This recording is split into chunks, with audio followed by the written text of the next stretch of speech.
capítulo 5 de Romanos, a gente vai ler aqui dos versículos 1 em diante. Fala o tratado da principal coluna da igreja, santos. E eu vou entrar nesse assunto com vocês. Romanos 5, versos 1 em diante, escreveu São Paulo da seguinte maneira: justificados, pois, mediante a fé, temos paz com Deus, por meio de nosso Senhor Jesus Cristo, por intermédio de quem obtivemos igualmente acesso pela fé a esta graça, na qual estamos firmes e gloriamo-nos na esperança da glória de Deus. E não somente isto, mas também nos gloriamos nas próprias tribulações, sabendo que a tribulação produz perseverança, e a perseverança, experiência, e a experiência, esperança.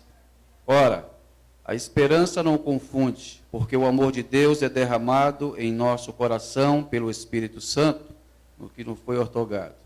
Porque Cristo, quando nós ainda éramos fracos, morreu ao seu tempo pelos ímpios. Dificilmente alguém morreria por um justo, pois poderá ser que pelo bom alguém se anime a morrer.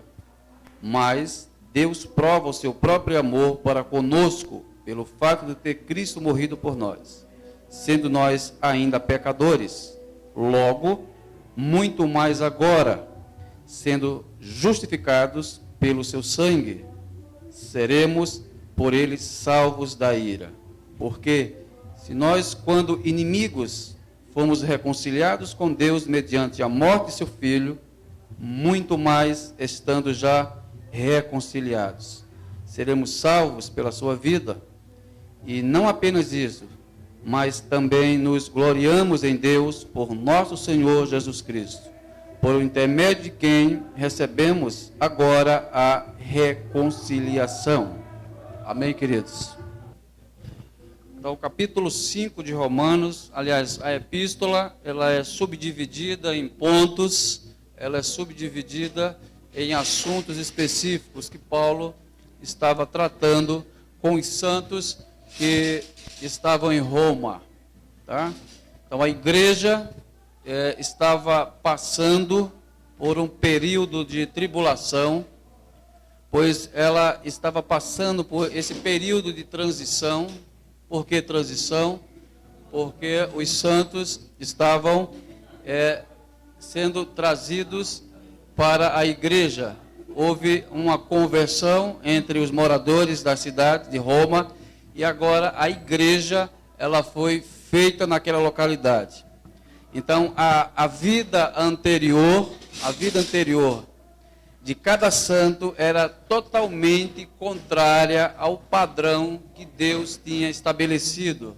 Se vocês prestarem atenção nas bases do capítulo, vocês vão ver isso. E todos os moradores de Roma foram educados sempre a levarem alguma coisa para oferecer aos seus deuses.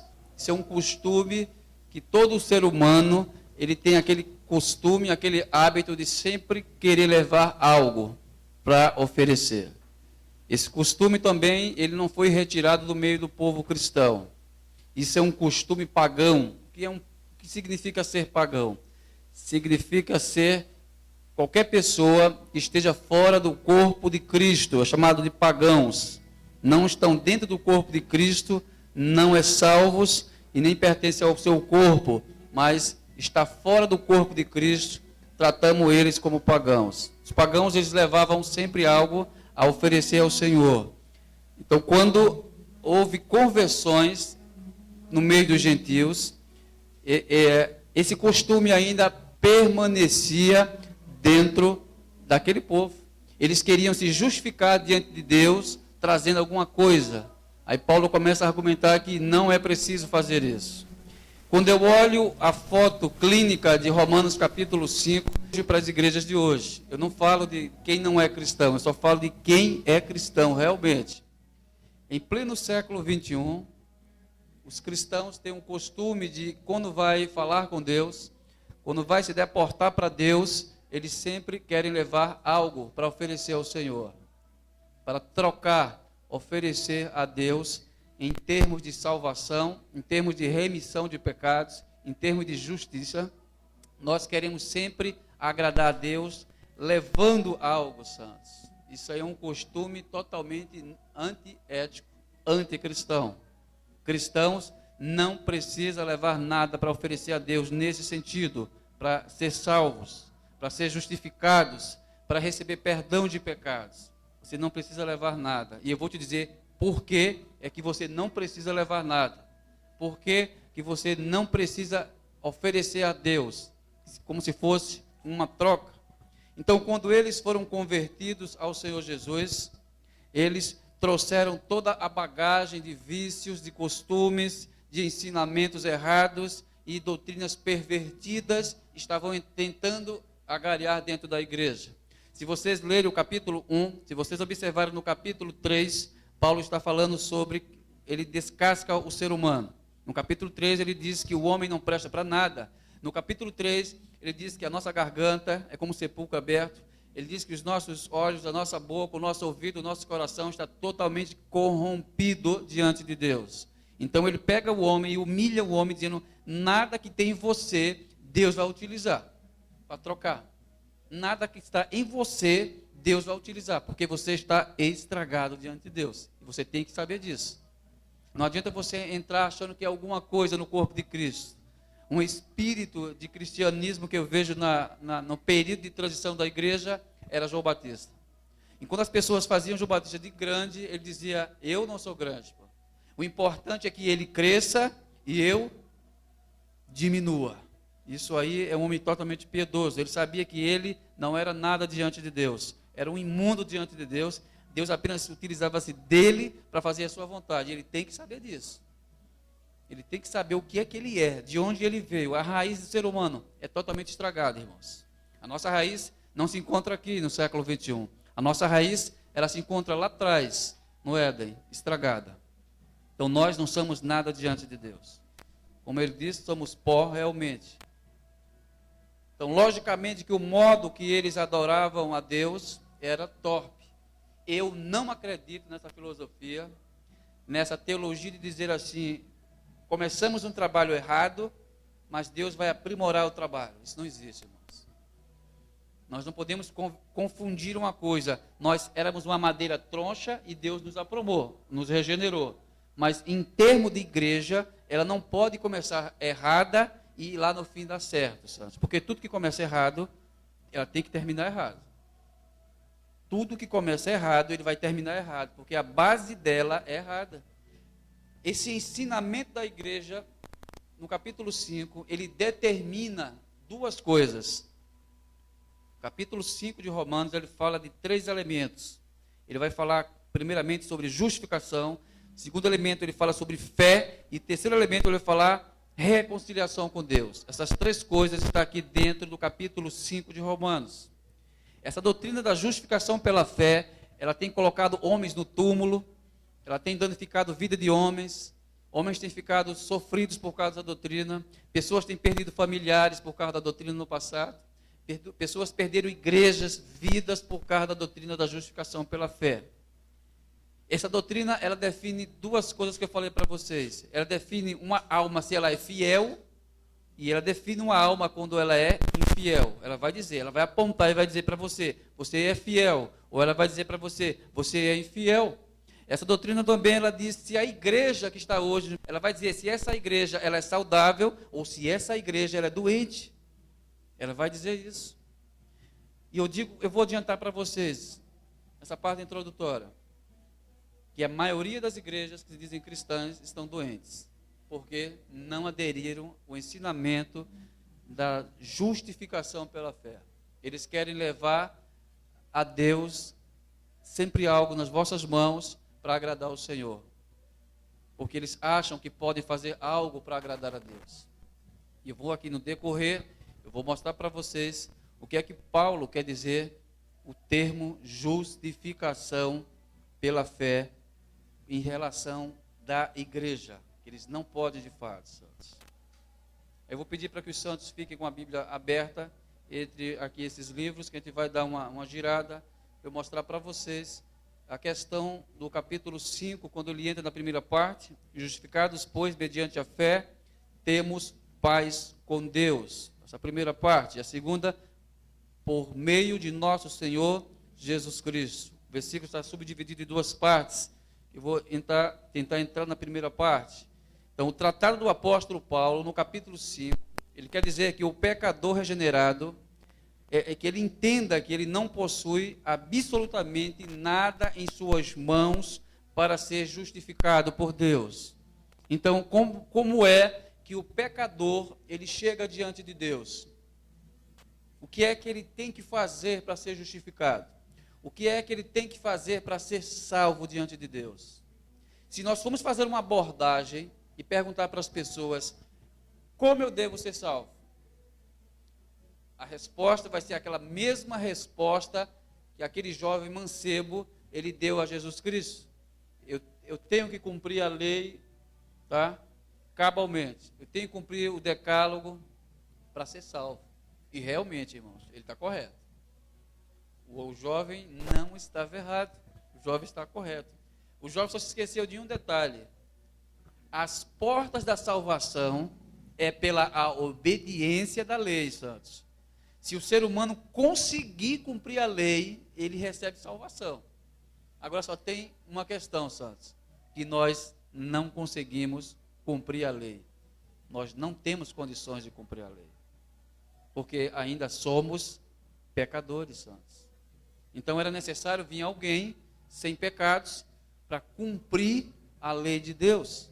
Era necessário alguém vir completo para fazer o tratado em nosso lugar, queridos. Então, o capítulo 5, ele vai mostrar por que Jesus teve que fazer isso, e não nós. Eu conheço várias pessoas que ainda insistem em dizer que a salvação depende de mim próprio, que Deus me deu livre-arbítrio, isso é outra parte do tratado, que Deus me deu condições necessárias para eu me libertar dos meus pecados.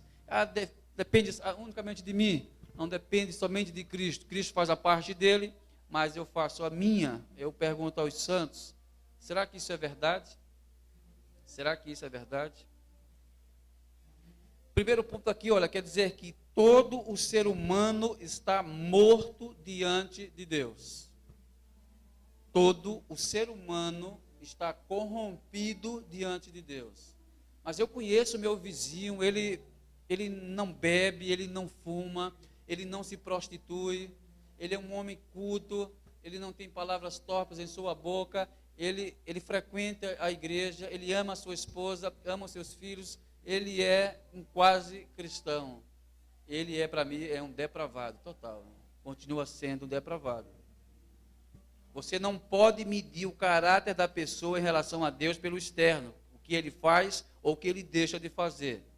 Paulo, no capítulo 2 de Efésios, e no versículo 1, ele diz, estando vós mortos, Cristo vos deu vida. Ele está me dizendo que todo ser humano já nasce condenado a ir para o inferno. Toda criancinha, quando ela já nasce com a posição para ir para o inferno. Mas eu pergunto, mas ela não fez nada? Ela como a igreja diz, ela é inocente. Não existe ninguém inocente, irmão, diante de Deus. Todos os seres humanos são condenados para ir para o inferno. Todos os seres humanos são passíveis a ir com suas próprias pernas para o inferno. O diabo não precisa dar uma ajudazinha a ele, porque ele por si próprio ele vai.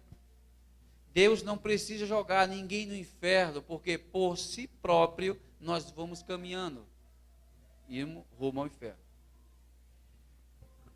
O primeiro pecado que nós pecamos, a nossa meninice, já é bastante suficiente para nos lançar no inferno. E sem volta, irmãos. O inferno é como se fosse um funil.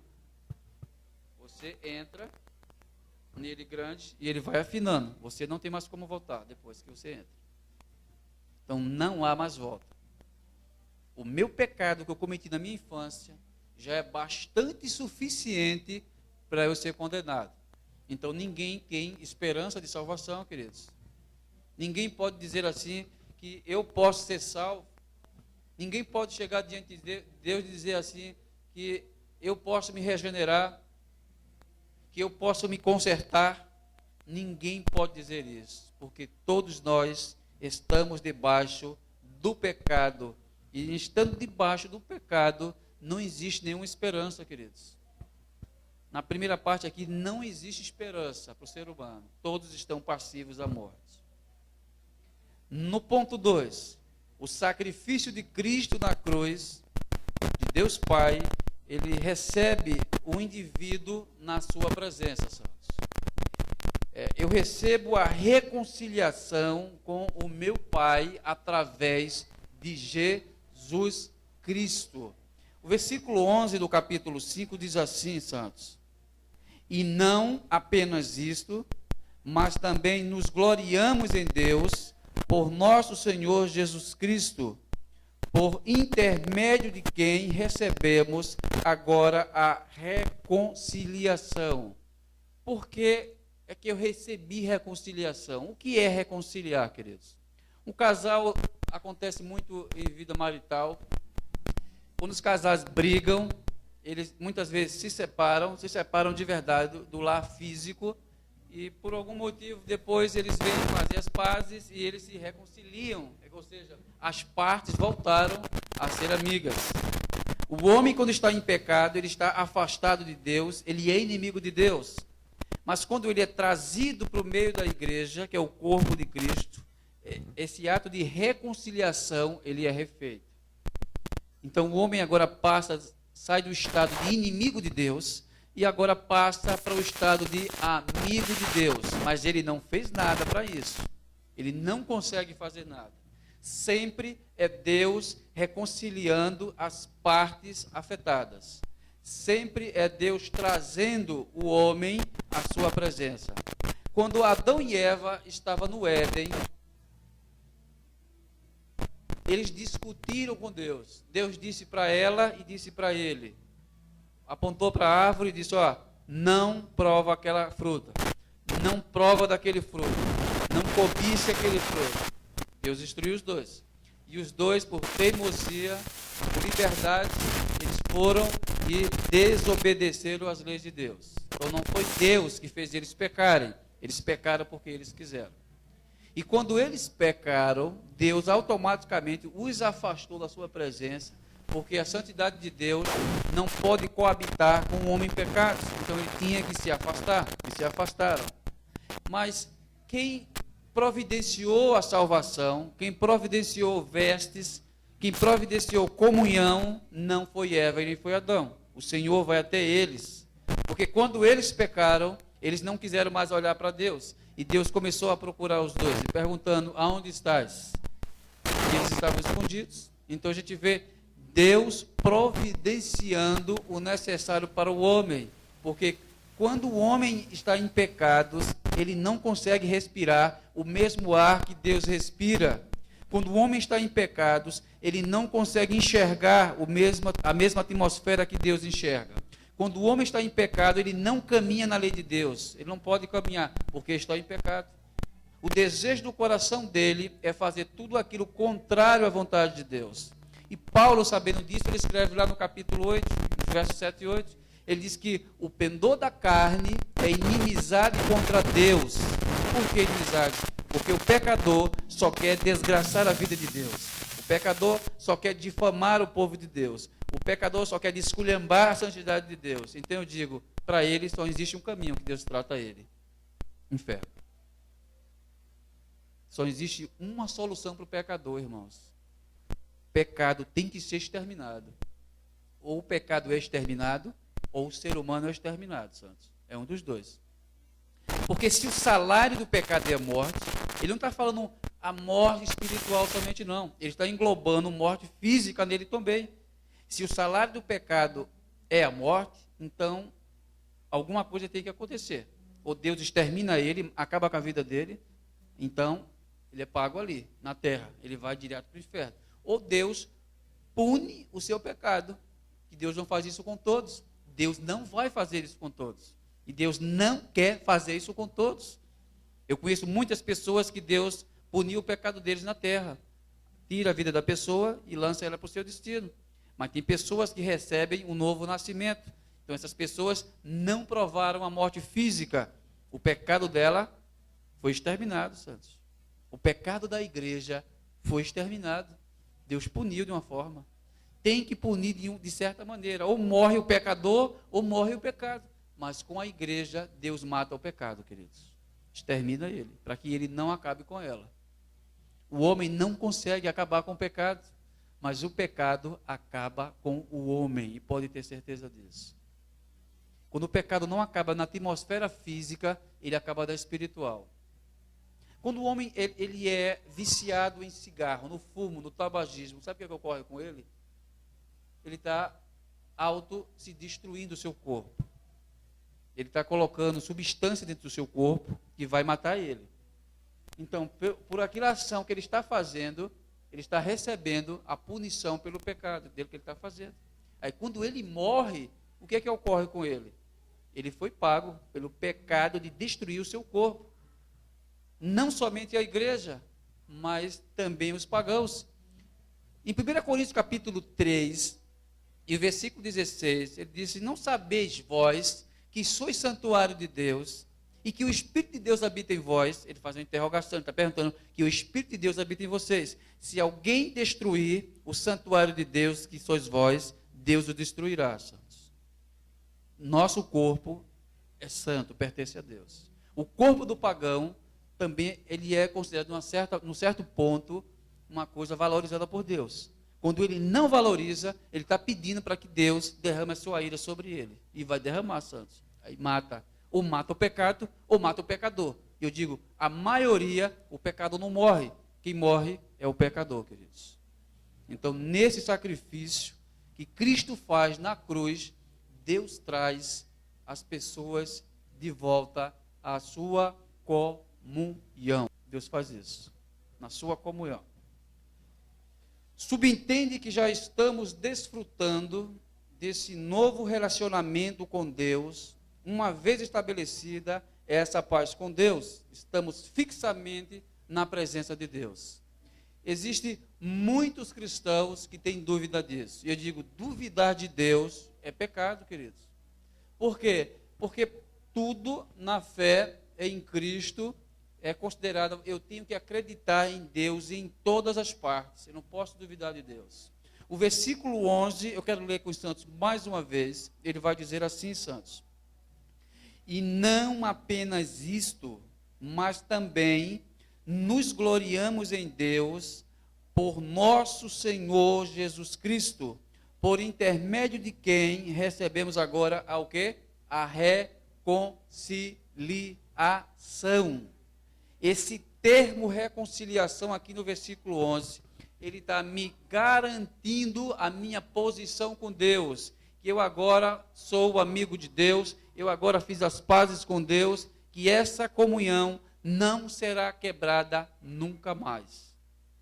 Mas tem pessoas que dizem, quando eu peco, a comunhão é quebrada.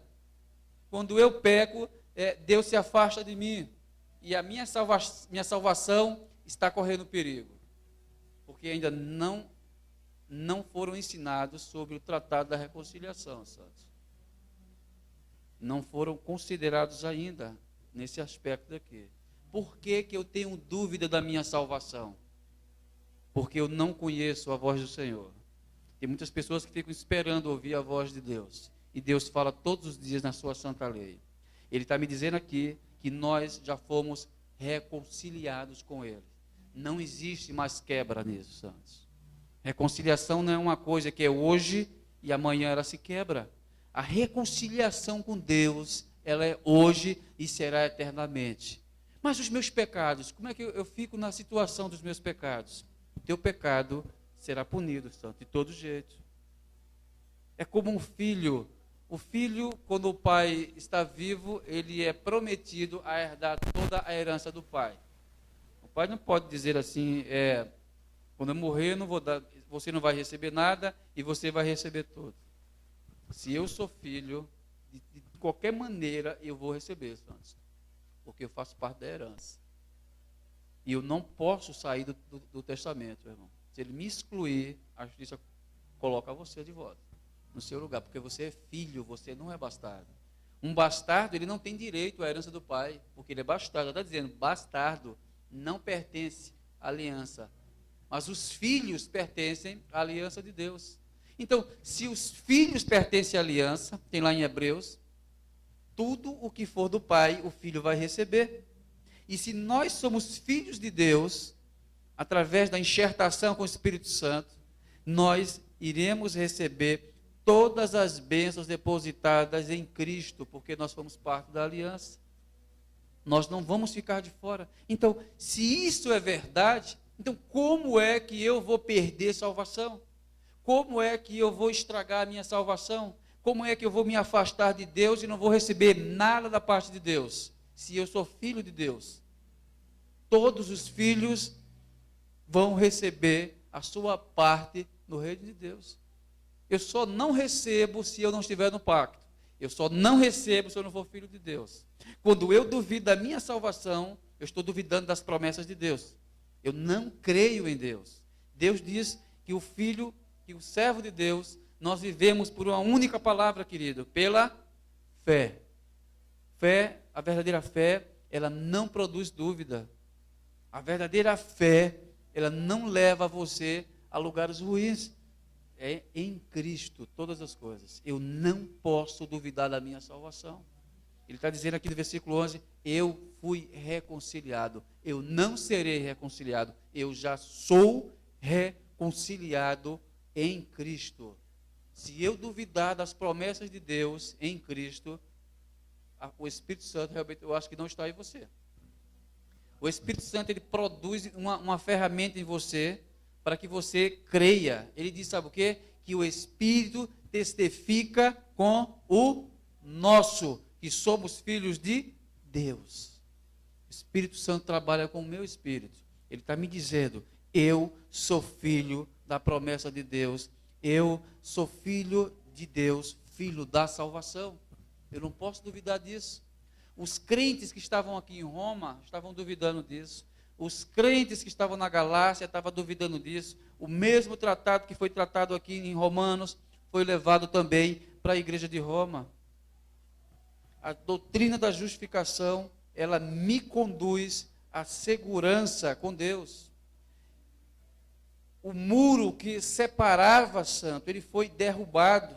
O véu que também me impedia de chegar até Deus, ele disse que foi rasgado de cima a baixo. Eu agora tenho liberdade contínua de entrar na presença de Deus, porque o véu foi rasgado, o muro foi derrubado, as costas que Deus dava para mim, agora eu estou de frente para Ele, porque eu sou filho dEle. Nós somos filhos de Deus, temos acesso direto a Deus. Não é brincadeira isso, santos. Não é pessoas que ficam dizendo, eu escuto a voz de Deus 24 horas. Eu ouço a voz de Deus nos meus ouvidos, 24 horas eu converso com Deus. Isso é uma brincadeira, não é por aí essas coisas. Quer dizer, você ter livre acesso, que as tuas orações agora vai direto para Deus. Eu posso conversar com Ele diretamente. Eu não preciso mais de um intermediário, feito Moisés. Eu agora é direto. Cristo abriu as portas. Agora nós vamos direto para lá. Não precisamos mais de intermediários, de barreiras. Agora nossas orações vão direto para o Pai. Porque nós temos livre acesso. A ira de Deus foi retirada de nossos ombros. A condenação de Deus foi retirada de nossos ombros. Você pode repousar em Deus. Você pode repousar tranquilamente em Deus. Quando os ministros vão fazer visita na casa, ele faz uma pergunta e diz assim, o que isso tem mudado na tua vida? Você vai dizer, Santos, o medo da condenação que eu tinha antes, eu não tenho mais. A verdade do Evangelho abriu minha mente e os meus olhos para depositar e crer em Jesus Cristo.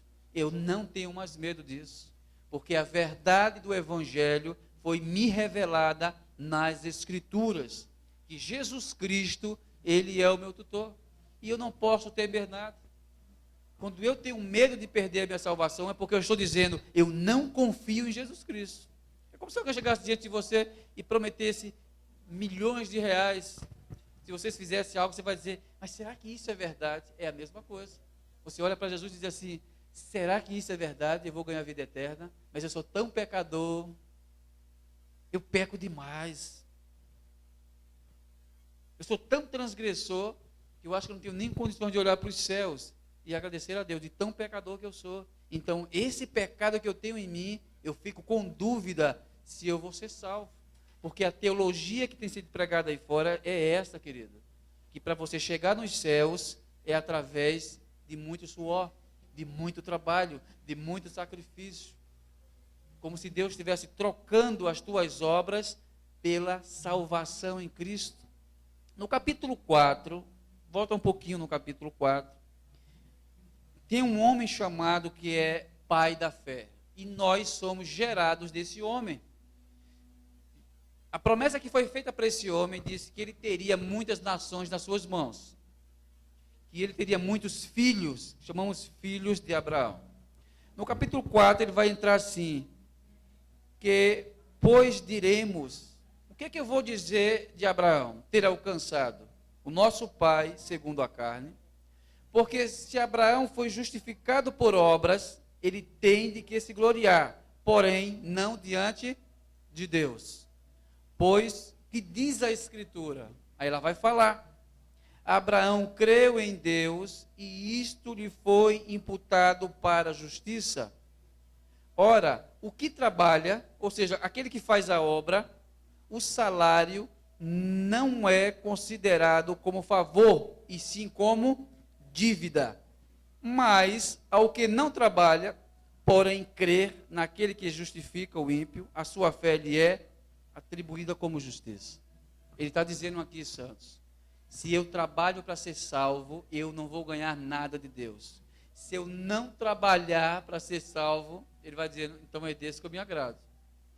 Porque na hora que eu trabalho para ser salvo, santos, eu estou fazendo o trabalho que Cristo fez. Eu estou dizendo, Senhor, o que tu fez não foi suficiente para me salvar, eu preciso te ajudar. Mas quando eu digo assim, eu não vou trabalhar para ganhar salvação, porque eu acredito naquilo que ele fez, eu acredito na obra que Cristo fez, eu acredito na cruz que ele morreu, então eu estou dizendo que a minha fé, ela foi recebida em Cristo. E isto é uma verdade. Isso é tão verdade que salvação não se perde, que Paulo, quando fecha o tratado aqui na segunda parte, no capítulo 8, no versículo 38, ele chega a declarar as seguintes palavras para a igreja de Roma.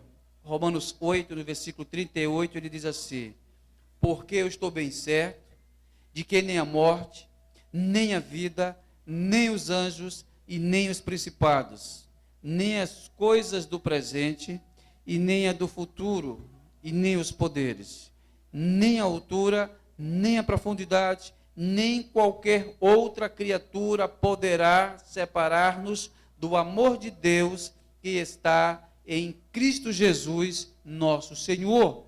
Ele está me dizendo que nada vai nos separar do amor de Deus. As minhas obras não vão conseguir me separar de Deus. As tribulações do mundo não vai me conseguir separar de Deus. O mundo espiritual não pode nos separar de Deus, porque nós somos filhos, queridos. Você tem que dormir tranquilo, que salvação não se perde. Uma vez salvos em Cristo, não tem mais retorno nele. Não existe mais volta em Cristo. Eu entrei hoje no corpo de Cristo, na verdadeira igreja que é Ele mesmo, e quando eu quiser sair, eu saio. Você não sabe o que está falando. Uma vez que você entra no corpo de Cristo, no verdadeiro corpo, não existe regresso para o mundo lá fora. Ele não vai permitir. Algumas pessoas saíram da verdadeira igreja, que está lá no livro de João, na epístola de João, no capítulo 2. Ele disse que tinha um grupo de pessoas que estava dentro do corpo de Cristo, que é a igreja visível, que é isso aqui, a igreja física, e resolveram sair. Então a igreja talvez ficou escandalizada dizendo, eles saíram. Por que Cristo deixou que eles saíssem? Aí João começa a dizer, eles saíram. Mas por que foi que eles saíram? para que ficasse manifesto que nenhum deles era dos nossos. Porque se ele fosse dos nossos, eles teriam permanecido conosco. Existem dois tipos de semente que dá dentro da igreja, queridos. Ele bota uma prefiguração agrícola, ele diz que existe o joio e existe o trigo. Ele diz que o trigo faz parte do meu celeiro, mas o joio não. Mas deixa o joio lá dentro da igreja. De determinado tempo, ele vai sair, queridos. Ele não vai permanecer. A verdade não se mistura para sempre com a mentira, queridos. O infiel não fica na congregação dos justos para sempre. Ele não vai aguentar essa doutrina. E o mesmo João diz que essas pessoas, ao ouvirem essa doutrina, os ouvidos ficarão o quê? Coçando. Não vão suportar ouvir essa doutrina. Eles têm que sair, porque o ambiente deles não é aquele, queridos. Os verdadeiros justificados em Cristo, eles permanecem dentro do corpo de Cristo. Mas por que eu tenho dúvida da minha salvação? Porque você ainda não conhece a Cristo. Aquilo que eu falei ontem aqui, na aula de catecismo, eu disse que quando a igreja conhece Jesus Cristo pelo lado errado, ela vai produzir frutos errados. Quando a igreja conhece Jesus Cristo como Salvador primeiro, para depois vir conhecer Ele como Senhor, se é que vai conhecer Ele como Senhor, nela não é gerado o que é para ser gerado de verdade. Nela não tem temor, porque Cristo sempre quer receber Ele de todo jeito. Nela não vai existir piedade, não vai existir respeito. As Escrituras é tratada como coisa vã dentro da igreja, mas quando você recebe Cristo com esse Espírito, que Ele é Senhor, você vai se curvar diante do seu senhorio. Quando Ele dizer assim para você, você é um salvo, você vai acreditar que você é um salvo. Quando Ele te repreender com palavras duras, você vai aceitar a repreensão dEle, porque é para o próprio bem. Porque a igreja ainda é filha de Deus. Mas por que eu não creio na salvação? Porque talvez você ainda não conheça os ensinamentos de Deus. Você não conhece ainda aquilo que Deus quer com você. Você está acostumado a ouvir apenas dizer que Deus te ama, que Deus te quer, que Deus quer te abençoar, que Deus quer te salvar, mas você nunca escuta dizer que Deus quer te repreender, que Deus quer te castigar, que Deus quer punir o teu pecado. Você não escuta dizer disso, mas são coisas boas que você quer ouvir. Mas quando vem algo de ruim, aí você não quer receber. Então, qual é a importância de recebermos a doutrina maravilhosa da justificação pela fé em nossos dias, querido? Qual é a importância disso? Que eu vou depositar nas mãos dele. Eu vou tirar a responsabilidade geral dos meus ombros e vou jogar em Cristo. Nós temos uma responsabilidade como cristãos, mas em termos de justiça, de salvação, de remissão, isso está nas mãos de Cristo Jesus. Simplesmente essa doutrina ela define essa questão do crente. Se ele está de fato em Cristo ou se ele não está em Cristo. Martinho Lutero, ele tinha um desejo enorme em seu coração de ser fiel a Deus, mas ele não sabia como chegar a Deus.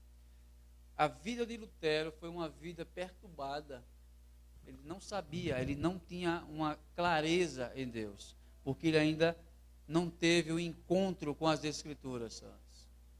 Eu digo uma coisa para vocês: o cristão ele só vai relaxar, ele só vai ter convicção quando ele se encontrar com as Escrituras, irmãos. Quando o cristão ele não tem encontro com as Escrituras, ele não consegue ter firmeza em Deus. Quando o cristão ele não tem intimidade com a lei de Deus, ele não consegue progredir na santificação com Deus, porque o que faz ele crescer é fé, e a fé trabalha alicerçada com as Escrituras. O que é ter segurança, santos? É quando eu conheço a coisa. O que é confiar? Por que eu confio em você? Porque eu sei quem você é. Quando eu não conheço a Cristo, eu não tenho segurança, meu irmão. Quando você está apoiado das Escrituras, você tem confiança.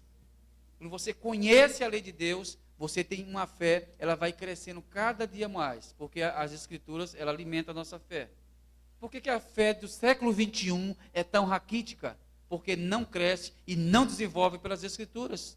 A tal da experiência tem matado a vida de muitas pessoas que se dizem cristãs. Ah, porque eu tenho experiência com Deus. Irmãos, o texto diz que a experiência é um produto, não é o resultado.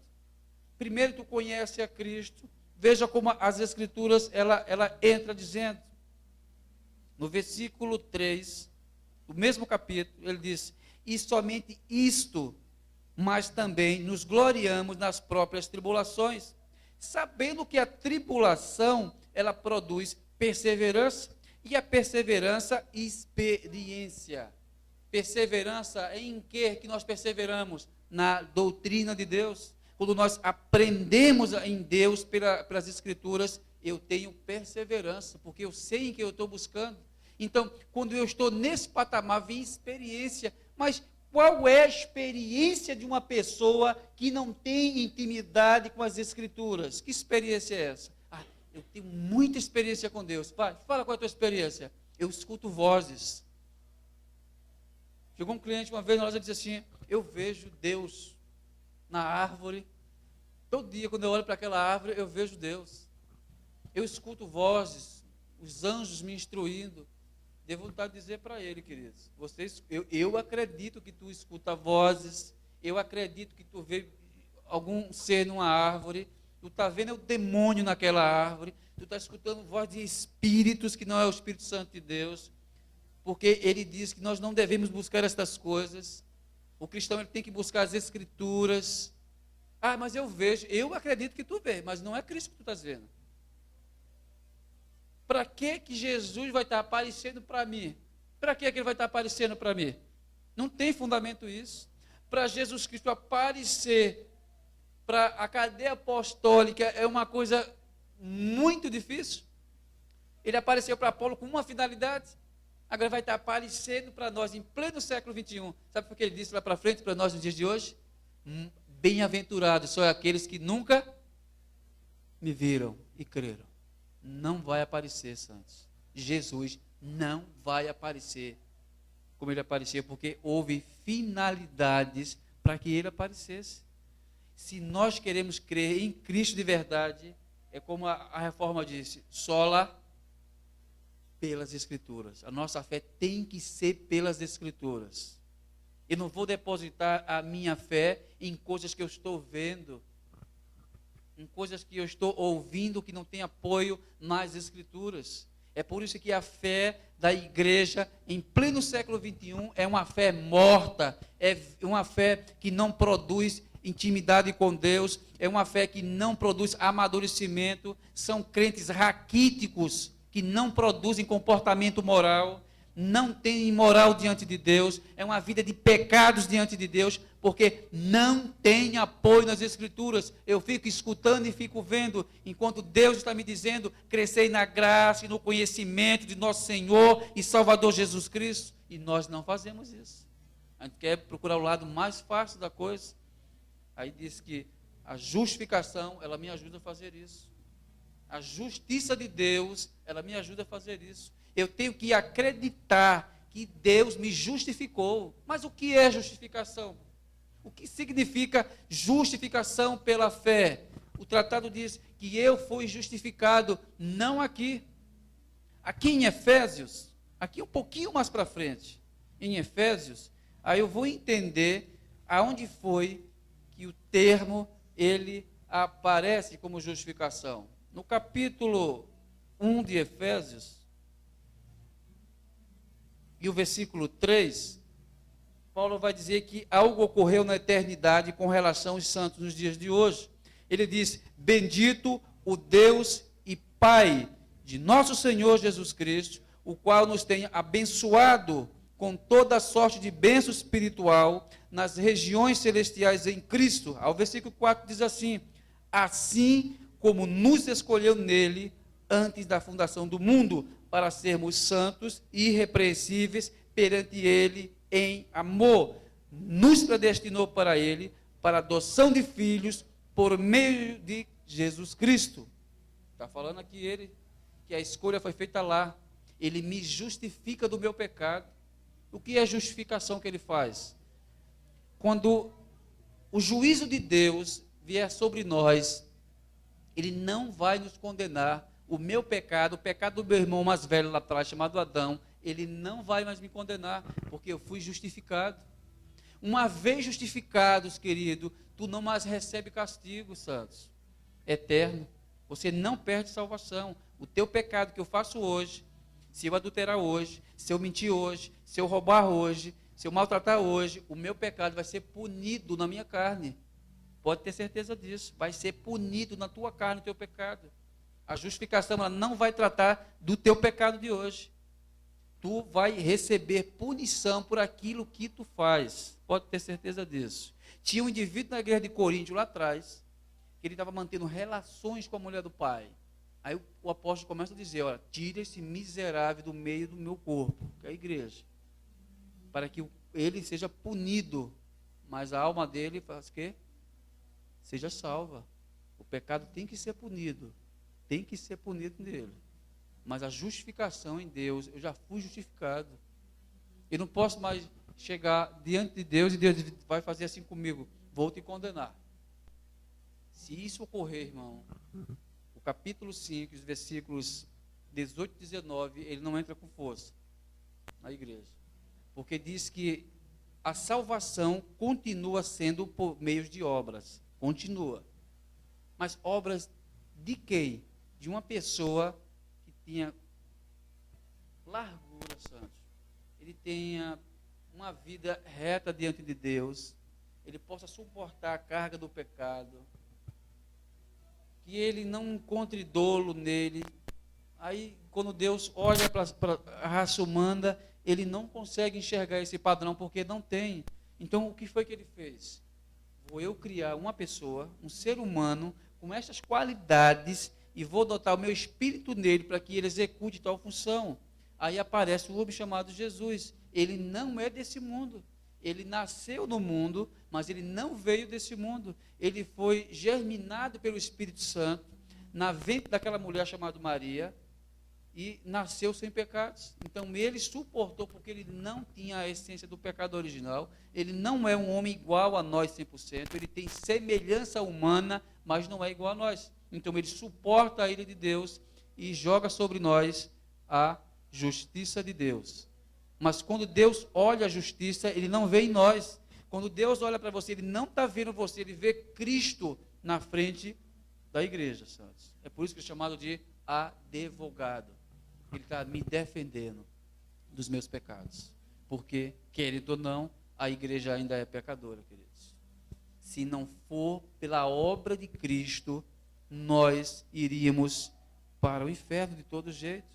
E no versículo 18, ele diz assim, do mesmo capítulo 5, assim, pois, como por uma só ofensa, veio o juízo sobre todos os homens para o quê?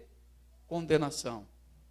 Assim também, por um só ato de justiça, veio a graça sobre todos os homens para a justificação que dá vida. Porque como pela desobediência de um só homem, muitos se tornaram pecadores. Assim também, por meio da obediência de um só, muitos se tornarão justos. Pela obediência de quem? De Cristo nós recebemos. Não é pela minha obediência, santos. Se Cristo ou o Pai for me salvar por minha obediência, nunca vou conseguir chegar nesse estágio. A salvação é pela obra de Cristo e não pela minha obra. E eu só posso ser salvo se aquela ferramenta estiver dentro de mim, que chamamos de fé. Sem fé, você não consegue responder aos apelos do Evangelho. Fui justificado, para confirmar isso externamente é através do Evangelho, pô. A chamada é através do Evangelho. Mas a alma pecadora só consegue atender a voz do Evangelho se ele tiver fé, querido. Sem fé, ele não vai. Aí Paulo diz, mas para quem foi feita a fé? Para quem foi direcionada para a fé? Todos os seres humanos? Aí ele diz, não, todos os seres humanos não. Mas todos os seres humanos não têm fé? Tem, queridos, tem fé. Não a fé salvadora. A fé salvadora, ela foi dada exclusivamente para uma classe de pessoas. Aí quando nós abrimos aqui a epístola de Tito, ele vai dizer as seguintes expressões que Paulo estava instruindo ele e disse: olha, fala isso para a igreja que está nessa localidade, para que eles não duvidem. Aí em Tito, quem quiser achar o livro de Tito, é logo depois de 2 Timóteo. E antes aqui você abre aquele pequeno livro de Hebreus. Está bem antes dele. Filemon, aliás. É bem pequenininho ele. Está antes e depois. Então no livro de Tito, no capítulo 1, aí Paulo exorta a ele dizendo a seguinte expressão: Paulo, servo de Deus e apóstolo de Jesus Cristo, para promover a fé que é de quem? Dos eleitos de Deus. Ele está dizendo que a fé que vai conduzir o homem à salvação é dos eleitos de Deus. E quem são os eleitos de Deus? Aqueles que Deus justificou, aqueles que Deus predestinou, aqueles que Deus escolheu, são esses que vão receber essa fé. Ele diz, a fé que é dos eleitos de Deus. Então, os eleitos, Deus coloca fé neles para que eles respondam ao chamado. E isso é tão verdade que quando aqueles apóstolos estavam ali pregando o evangelho em Atos capítulo 13, ele dá a seguinte resposta. Ele diz que Paulo estava pregando o evangelho com tanta ousadia para tanto gentio, mas nem todos de fato atentaram para ouvir a voz. Aí nos versículos, capítulo 13 e o versículo 48, ele diz assim: pregou para os gentios, aí a resposta vem no 48. E os gentios, ouvindo isto, eles alegraram-se e glorificavam a palavra do Senhor. E creram todos os que haviam sido destinados para a vida eterna, irmãos. Por que eles acreditaram no Evangelho? Porque Deus colocou fé neles. E por que eles atentaram para ouvir a voz de Deus? Porque o texto diz que Deus impulsionou eles a crerem na palavra. Eles foram justificados. Os justificados, Deus dá um empurrão neles, para que eles escutem a sua voz, para que eles atentem em obedecer à lei do Evangelho. Porque se Deus não fizer isso, santos, se Ele largar a coisa e deixar na mão da igreja, ela não consegue produzir. A igreja tem fé, a igreja tem o Evangelho e a igreja tem a força maior da igreja, que chamamos de o Espírito Santo de Deus. A terceira pessoa, ela nos impulsiona a ajudar, a orar, a ler as Escrituras, a examinar as Escrituras. Aí Romanos diz que nós não sabemos orar como convém, mas o Espírito Santo, ele está nos ajudando, nos guiando, fazendo a mesma coisa que Jesus Cristo fez lá atrás. Jesus Cristo levava os apóstolos e a igreja primitiva para aquele lugar. O Espírito Santo faz a mesma coisa conosco, santos. Quem tem o Espírito Santo de verdade, coloca o fruto para fora. Não é falar em línguas, não é falar em profecias, em revelações. Esses dons, eles não estão mais na igreja, queridos. Quando eu abro o livro de Efésios, lá no capítulo 5, capítulo 6 e 5 de Gálatas, a gente vê o que é que o Espírito Santo produz na igreja. Longanimidade, paz, domínio próprio, temperança, esperança, amor. Ele está colocando isso no coração da igreja. A igreja só quer buscar hoje línguas, está fora. Quer buscar profecia, está fora. Revelações, está fora, querido. Paulo vai dizer, no capítulo 13 de 1 Coríntios, que esses dons, eles praticamente cessaram com a chegada da nova era da igreja. Tinha que chegar. O fruto que eu mostro do amor de Deus não é quando eu falo em línguas, meu irmão. Está tudo bem, que tem pessoas que pensam que quando está falando em línguas, o nível espiritual dela, ela fica maior, ela cresce dentro da igreja, ela fica gigante dentro da igreja. As pessoas tratam ela como se fosse um semideus, tem o maior respeito, ali é um profeta. E as escrituras dizem que não existe mais profetas. O último profeta no Novo Testamento não tinha profetas nessa qualidade. O último profeta do Novo Testamento chamado de quem? João Batista. João Batista não foi profeta do Novo Testamento. João Batista foi o último profeta do Antigo Testamento e ali cessou, porque os profetas foram exterminados. Quando exterminou João, está dizendo, acabou isso. Aí quando a gente abre a Epístola de Hebreus, ele já entra dizendo, como é que ele diz? Havendo Deus falado de muitas maneiras no passado, por quem?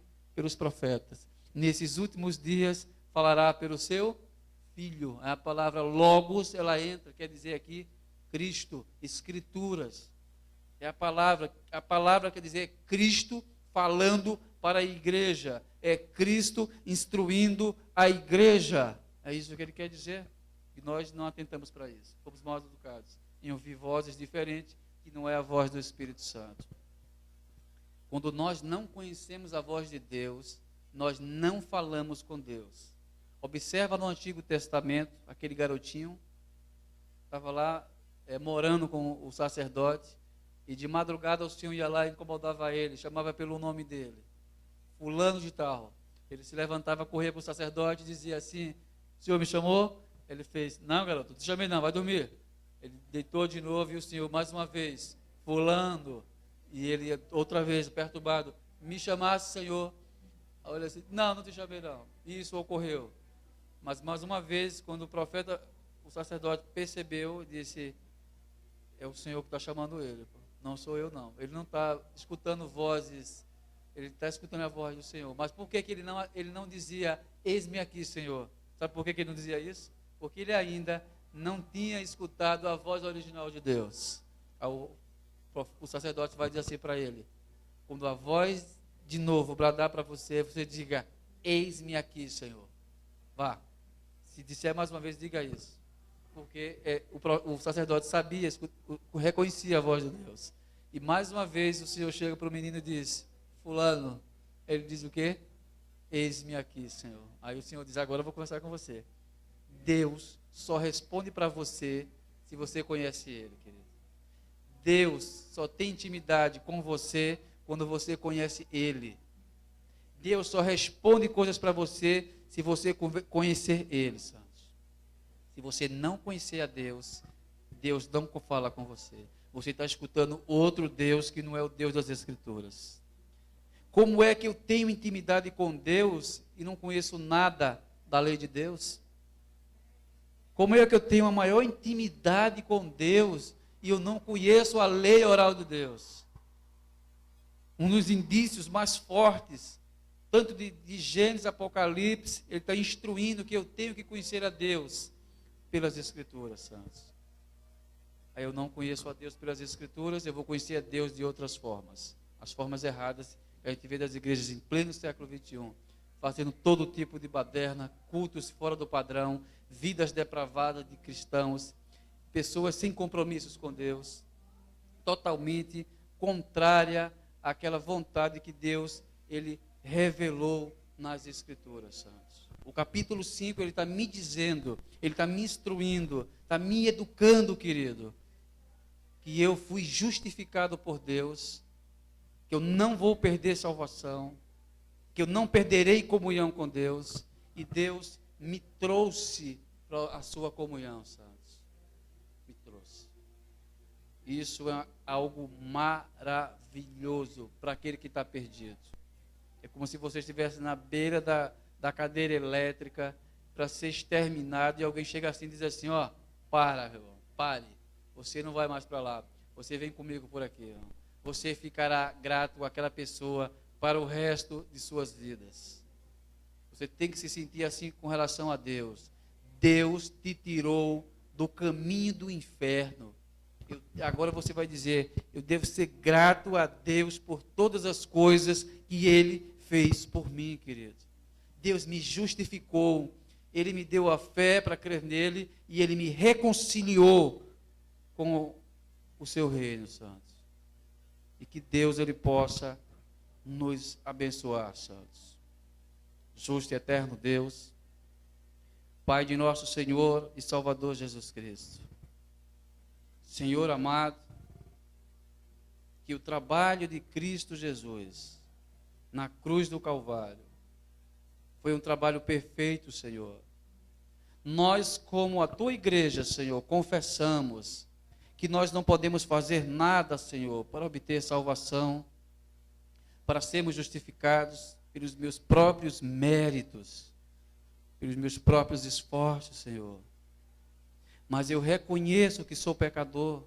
A igreja reconhece a sua posição de igreja pecadora, de seres pecaminosos, que nós não podemos mover uma palha sequer para mudar a situação, Senhor. Mas dependemos, somos necessitados, Senhor, da tua graça exclusiva.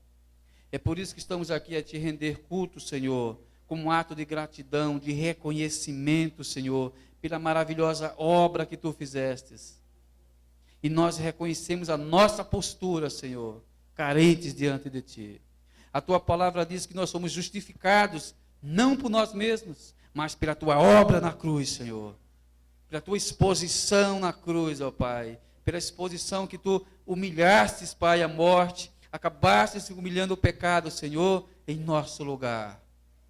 E nós te agradecemos, Senhor, por todas as coisas que o Senhor tem feito. Pela remissão, pela salvação, pela reconciliação com Deus. Eu te peço e te agradeço, em nome de Cristo Jesus. Amém, Senhor.